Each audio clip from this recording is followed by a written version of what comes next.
Muchas gracias, Aymara. Debo confesar que me quedé emocionado con la conferencia de Alexander. Muchas gracias, Alexander. Espero que con esto pueda dar respuesta a algunas de las cosas que tú planteaste. En agosto del año 490 a.C., Miliciades y Calimaco, generales de Atenas con unos 10.000 soldados, enfrentaron y vencieron un ejército persa enviado por el temible rey Darío, que contaba con 25.000 hombres de infantería, 1.000 de caballería y 100.000 como reservas. Murieron 6.400 persas y solo 192 atenienses. La batalla en la llanura de Maratón, me quedé sin luz. La batalla en la llanura de Maratón fue un punto de quiebre en las guerras greco-persas y enseñó a los griegos una portentosa lección. La humillación en manos del gran rey persa no era inevitable. La libertad, después de todo, podía ser defendida. En un mundo en el cual el imperio persa había avanzado sin detenerse, muchos soldados de Atenas entraron esa mañana con terror, al punto que no podían controlar sus esfínteres, cargando un uniforme de 14 kilos de bronce, madera y cuero, en el cual el sudor se mezclaba con el polvo que levantaban a su paso 10.000 pares de pies y cegaba la visión. La batalla de Maratón elevó la autoestima de los griegos y es considerada como una inflexión en la historia del Mediterráneo y de la Europa de la época. 543 años más tarde, en el año 53 después de Cristo, el cónsul romano Marco Licinio Craso, con una fuerza de 45.000 hombres, fue derrotado por el general parto Surena, quien solo contaba con 10.000 hombres. Murieron cerca de 20.000 romanos versus prácticamente ningún parto. La batalla de Carrae fue un importantísimo enfrentamiento militar donde un arrogante romano, buscando el botín y la gloria militar, sin el consentimiento del Senado de Roma y habiendo rechazado una oferta de auxilio por el rey de Armenia, Artabasdes II, causó una derrota tal para Roma que ésta no intentó regresar a Mesopotamia durante los 100 años posteriores. Como los atenienses en la batalla de Maratón, los partos protegían su libertad y lucharon contra imperios que en sus respectivos momentos eran casi invencibles. En su libro El arte de la guerra, el filósofo chino convertido en general, Sun Tzu, quien nació en el año 544 a.C., escribió: «Ganará la batalla aquel que detente la ley moral, tenga el acuerdo de todo su equipo y persista en su objetivo. Es el enemigo quien proveerá el momento para conseguir la victoria». Así, la ley moral estaba del lado de los griegos en Maratón, de los partos en Carrae, quienes estaban de acuerdo en rechazar la pérdida de su libertad y para quienes sus ejércitos eran sostenidos por la convicción de la totalidad de sus poblaciones, convirtiéndolo en unos ejércitos fuertes y decididos, con objetivos de supervivencia y búsqueda de porvenir, y con capacidad para esperar el momento oportuno. La ley moral la detentan el 95% de los venezolanos, quienes reclaman un cambio de modelo económico ante el brutal e inhumano empobrecimiento, quienes siendo testigos de la destrucción que ha significado la estatización de empresas, hoy defienden a la empresa privada como único mecanismo de generación de prosperidad. Este es un ejército con un objetivo común que persiste en su propósito y que está esperando con desesperación cambios que les permitan una mejor vida. Como los soldados griegos, tenemos miedo y nos cuesta ver el campo de batalla, pero nuestro objetivo es claro, porque defendemos nuestro porvenir. Como han visto, este Foro de Perspectivas 2017 no ha buscado ser una extrapolación a partir de lo que tenemos hoy. Ya muchos otros, en otros foros, nos han dado esas cifras y sin duda son variables en ese campo de batalla que nos atemoriza. Este Foro de Perspectivas a futuro ha buscado exponer lo que requerimos para construir sobre lo destruido o reconstruir lo que queda de nuestras empresas, nuestros sectores, nuestra economía.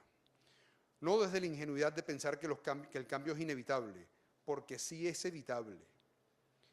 Y en eso consiste nuestra angustia.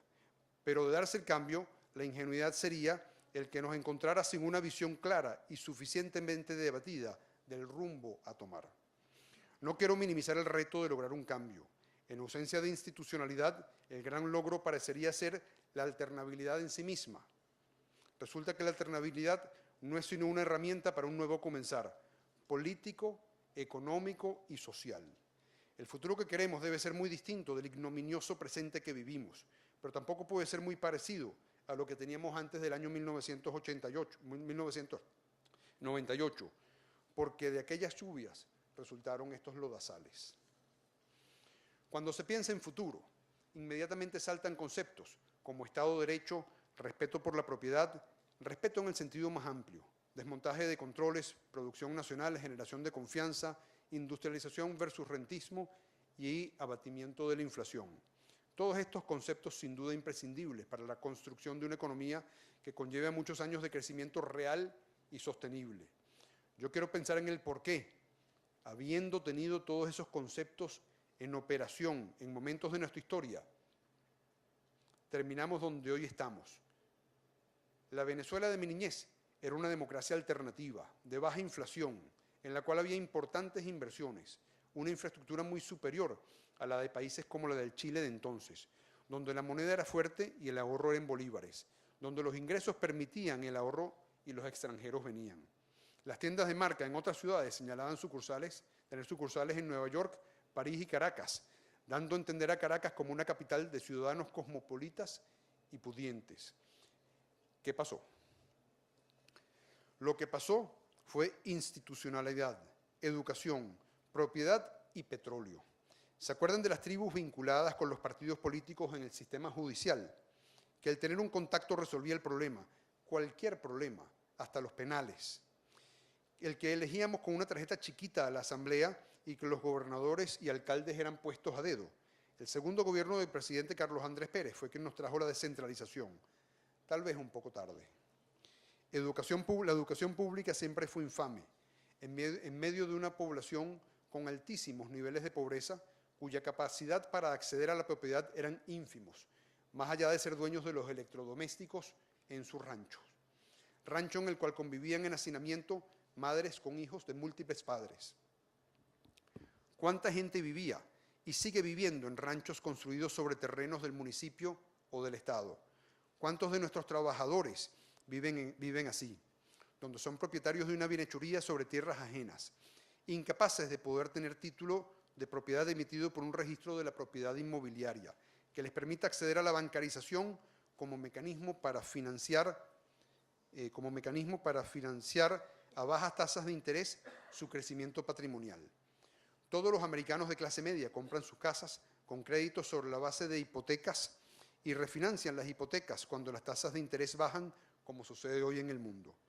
Con una institucionalidad precaria, una educación precaria y una diminuta parte de la población con acceso a la propiedad, sin duda teníamos una prosperidad solo por una parte de la población y además construida sobre pies de barro.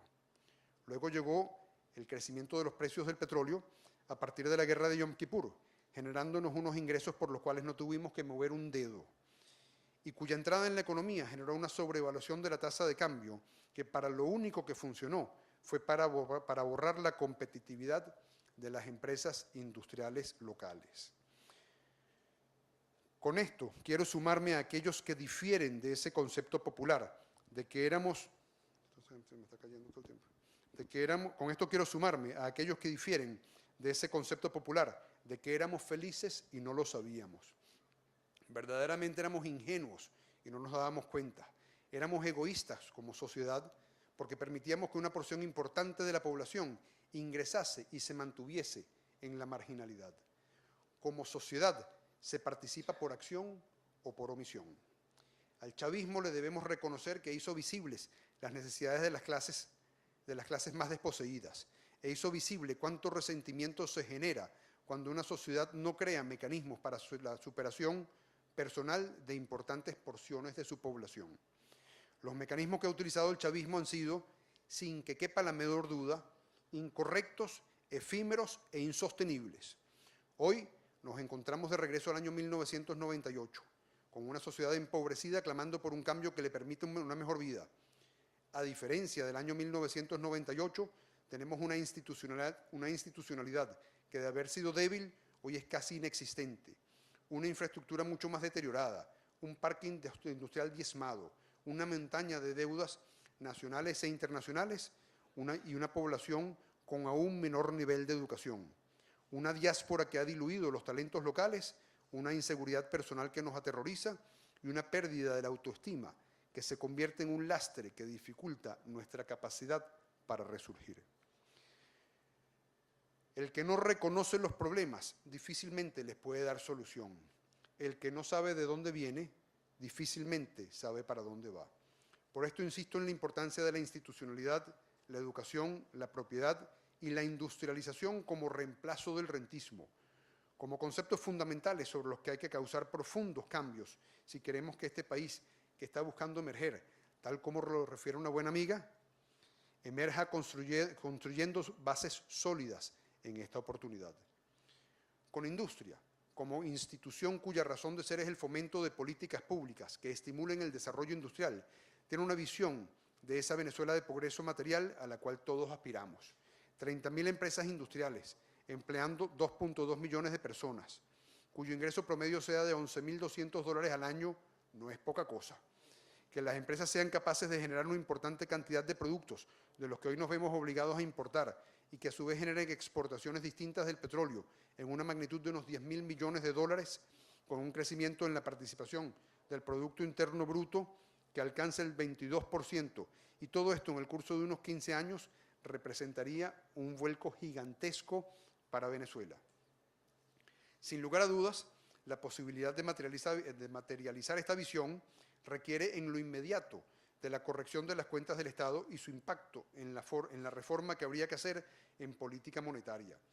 La corrección de cuentas del Estado pasa a su vez por los requerimientos de fondos que permitirían cubrir los desequilibrios fiscales y de balanza comercial, afectados por la pérdida de reservas internacionales, la reestructuración de las deudas de la República y de PDVSA. Hay distintas corrientes de opinión que suponen en mayor o menor medida esquemas de acceso a préstamos de la banca multilateral y del Fondo Monetario Internacional. En paralelo a esta corrección de las cuentas del Estado, hay que poner en práctica inmediatamente un marco legal que potencie la actividad industrial. Este marco legal debe ser puesto en práctica dentro de un pacto político de compromiso de largo plazo, de manera que la alternabilidad de los gobiernos no ponga en riesgo su desarrollo. Tratándose de una visión a 15 años, que habrían al menos 3 gobiernos dentro de su alcance. Este marco legal incluye los siguientes 7 temas. En políticas internas, donde proponemos el desmontaje de los controles de precios, los regulados, los que restringen márgenes y los eslabones de la cadena comercial, y el marcaje de precios máximos que ha condenado la competencia entre oferentes. La rentabilidad es esencial para la recuperación real de, entre otras cosas, los sueldos que pagan las empresas. A su vez, la creación de un mecanismo de subsidio directo para que los más necesitados, que sea transitorio mientras se corrige la pérdida del poder adquisitivo derivada de la inmensa inflación generada por el déficit fiscal, midiendo esa corrección por una relación entre ingresos promedio y canasta alimentaria. Este subsidio debe ser focalizado en una población objetivo, instrumentado en paralelo con un mecanismo que valide el esfuerzo por insertarse en el mercado de trabajo formal y a su vez sea decreciente en el tiempo, de manera que tenga vida finita. Este mecanismo debe ser una compensación transitoria y no un estilo de vida. Más allá se debe remover las barreras a la libre comercialización de productos dentro del territorio nacional. Esto es la eliminación de las guías de movilización. 2. En políticas externas proponemos el desmontaje del control de cambios, levantando inicialmente los controles de la cuenta comercial e inmediatamente después los controles de la cuenta de capitales e incentivando a través de política monetaria el mantener una tasa de cambio subvaluada que privilegie la competitividad de lo hecho en Venezuela. Asimismo, recomendamos la celebración de acuerdos comerciales binacionales solamente con aquellos países con los cuales tengamos economías con las cuales podamos tener complementariedades. Esto conllevaría la reconstrucción del arancel de aduanas venezolano sobre la base de proteger los productos hechos en Venezuela con medidas arancelarias y pararancelarias durante un periodo de tiempo definido entre 5 y 8 años, que permita la recuperación de la competitividad de las empresas para luego ir eliminando las restricciones y obligando a la industria a ser competitivas en términos del mercado internacional. La filosofía debe ser construir valor agregado mediante la creación de clústeres y cadenas de valor para incentivar el comercio internacional. Sin duda que esto significa reevaluar la carga impositiva fiscal y parafiscal de las empresas, de manera de incentivar que la manufactura se haga en Venezuela en sustitución de otros países. Tercero, en financiamiento proponemos mecanismos de acceso a entes internacionales y la creación de mecanismos de crédito nacionales que provean créditos a largo plazo, de 5 a 15 años. De esta forma, de este tema podremos hablar durante horas, por cuanto muchos son los mecanismos. Pero el financiamiento también supone el acceso a inversiones internacionales con condicionamientos al desarrollo de valor agregado y talento nacional, en forma de empresas proveedoras conexas. Cuarto, en política laboral debemos reconstruir la filosofía del mecanismo de prestaciones sociales para que éste signifique valor real para los trabajadores sin causar pasivos de largo plazo cuyo costo no sea definido para las empresas. A su vez, debemos comenzar la construcción de mecanismos de fondo de pensiones que permitan la planificación para la jubilación, contemplando que la extensión de la edad biológica significa trabajar más años. Igualmente, mecanismos obligatorios de capacitación para los trabajadores y sus hijos. Aquí proponemos la reconstrucción y el uso del INSEE con administración totalmente privada. 5. La privatización de las empresas, las privatizaciones. Esta es una de las piedras angulares para hacer de Venezuela un país distinto de lo que ha sido en su historia contemporánea. Todo debe ser privado. Más allá de las empresas tomadas, que deben ser devueltas con las debidas compensaciones a sus legítimos dueños, las otras empresas del Estado deben ser privatizadas con participación patrimonial de trabajadores y de los ciudadanos, a través de abrir el mercado bursátil como mecanismo de ahorro. Los ciudadanos deben exigir transparencia, eficiencia y dividendos para luego pagar impuestos y exigir al Estado por el correcto uso de los impuestos. Sexto, en infraestructura es mucho lo que se debe hacer, en electricidad, en puertos y aeropuertos, en disposición de desechos y de residuos, en reciclaje y en contaminación, pero lo principal es la seguridad personal. Debemos deslastrarnos de este antro de delincuencia desbordada en que se ha convertido nuestro país. Nuestro índice de criminalidad es 6 veces superior al de América Latina. Nuestra meta debe ser, en 2 años, alcanzar por lo menos el promedio latinoamericano. Séptimo, en educación, ciencia y tecnología, es otra de las piedras angulares de las cuales muchas propuestas se han hecho. Con la industria considera que para alcanzar logros específicos debemos ingresar las mediciones de PISA inmediatamente y establecer metas objetivos. Por ejemplo, estar dentro de los primeros 100 países en los primeros 5 años, entre los primeros 50 países en 10 años y entre los primeros 30 países en 15 años. Esto requeriría de muchas cosas, pero pondría a nuestros muchachos a estudiar. Si combinamos esto con la obligación de que las empresas capaciten a los hijos de los trabajadores, podríamos arribar a un mecanismo de compensaciones fiscales para que las empresas, en función de la medición de PISA, para las empresas en función de la medición de PISA para los hijos de los trabajadores.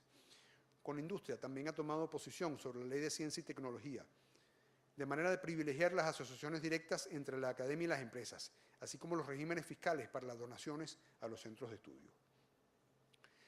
Necesitamos la recuperación para tener mayor nivel de abastecimiento. La necesitamos para crear y mejorar puestos de trabajo. La necesitamos para que se generen las oportunidades legítimas, constructivas, limpias que las personas requieren para exponer su talento.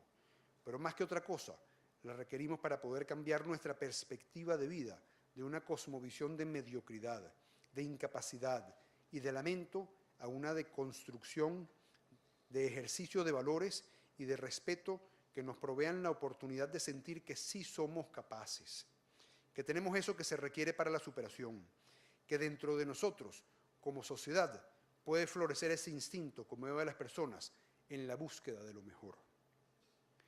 Yo requiero saber que tras estos 17 años de destrucción, enmarcados en un entorno que, salvo por momentos excepcionales y de muy poca duración, están contenidos en un periodo de 30 años de percepción de derrumbe, lo que tengo ahora por delante es mejor, es sostenible, es edificable material y espiritualmente. Que ese país en el que he convencido a mis hijos que permanezcan, sí se va a lograr y que sus vidas tendrán mejores posibilidades habiéndose quedado en Venezuela. Muchas gracias y buenas noches.